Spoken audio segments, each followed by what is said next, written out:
Hi friends, are you ready for chapters 5 and 6 from our book, The Miraculous Journey of Edward Tulane? I'm pretty excited to find out what's going to happen. Are you ready? Chapter 5.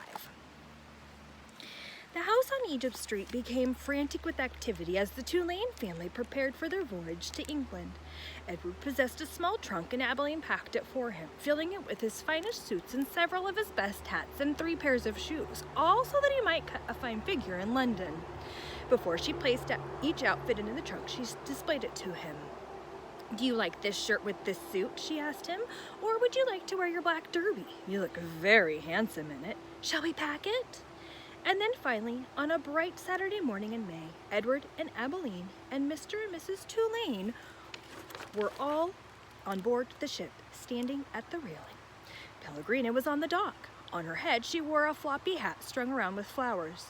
She stared straight at Edward. Her dark eyes glowed. "Goodbye," Abilene shouted to her grandmother. "I love you." The ship pulled away from the dock. Pellegrina waved to Abilene. "Goodbye, lady," she called. "Goodbye." Edward felt something damp in his ears. Abilene's tears, he supposed. He wished that she could not hold him so tight. To be clutched so fiercely often resulted in wrinkled clothing. Finally, all the people on land, including Pellegrina, disappeared. Edward, for one, was relieved to see the last of her. As was to be expected, Edward Tulane exacted much attention on board the ship. "What a singular rabbit," said an elderly lady with 3 strings of pearls wrapped around her neck.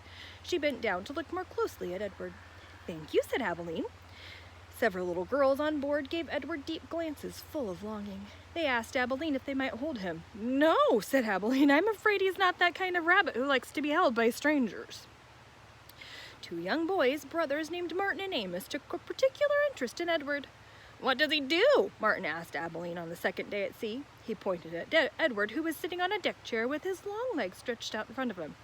"He doesn't do anything," said Abilene. "Does he wind up somewhere?" asked Amos. "No," said Abilene, "he does not wind up." "What's the point of him?" said Martin. "The point is that he's Edward," said Abilene. "That's not much of a point," said Amos. "It's not," agreed Martin. And then, after a long, thoughtful pause, he said, "I wouldn't let anybody dress me like that."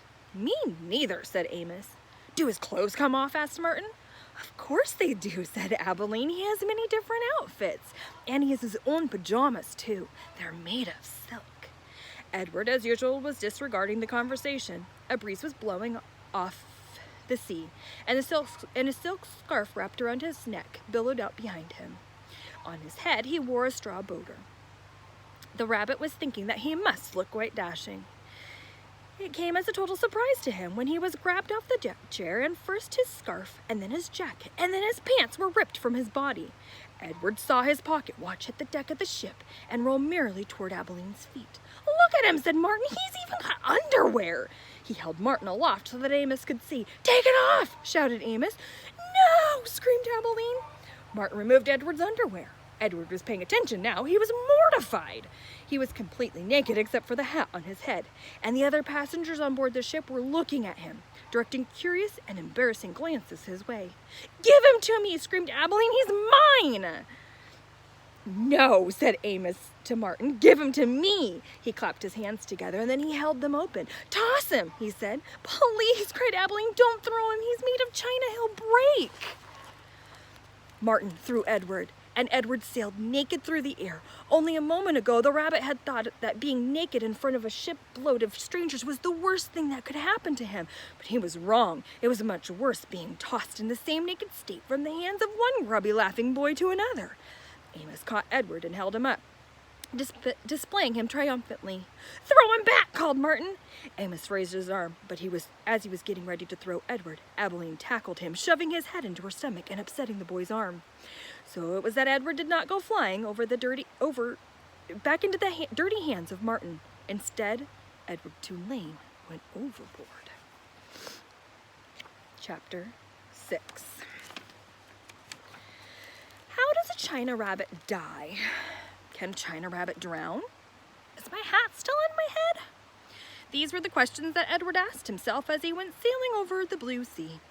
The sun was high in the sky, and from what seemed to be a very long way away, Edward heard Abilene call his name. "Edward!" she shouted. "Come back!" Come back! Of all the ridiculous things to shout, thought Edward, as he tumbled ears over tail through the air. He managed to catch one last glimpse of Abilene. She was standing on the deck of the ship, holding onto the railing with one hand. In her other hand was a lamp. No, it was a ball of fire. No, Edward realized it was his gold pocket watch that Abilene held in her hand. She was holding it up high and was reflecting the light of the sun. My pocket watch, he thought. I need that. And then Abilene disappeared from view, and the rabbit hit the water with such a tremendous force that his hat blew off his head.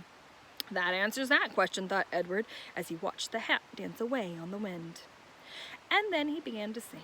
He sank and sank and sank. He kept his eyes open the whole time, not because he was brave, but because he had no choice.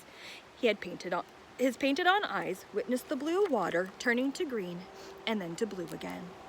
They watched as it finally became as black as night. Edward went down and down. He said to himself, if I'm going to drown, certainly I would have done it by now. Far above him, the ocean liner with Abilene on board it sailed blithely on, and the China Rabbit landed, finally on the ocean floor, face down. And there, with his head in the muck, he experienced his first genuine, true emotion. Edward Tulane was afraid. Here's the picture of Edward sailing overboard. Okay, I have a couple of questions for you. Are we ready? Okay, so the first question is, up until the time when Edward landed on the bottom of the ocean, was he focused on himself, or was he focused on how Abilene may have felt? Can you tell me some text evidence that shows how Edward was feeling, or who his emotions were directed towards? Also, I would like you to turn to the person next to you, and I would like you to tell them a time when you felt afraid. Did you have to deal with that yourself, or did somebody help you? Why do you think Edward was afraid? What do you think he could be afraid of? All right, until next time.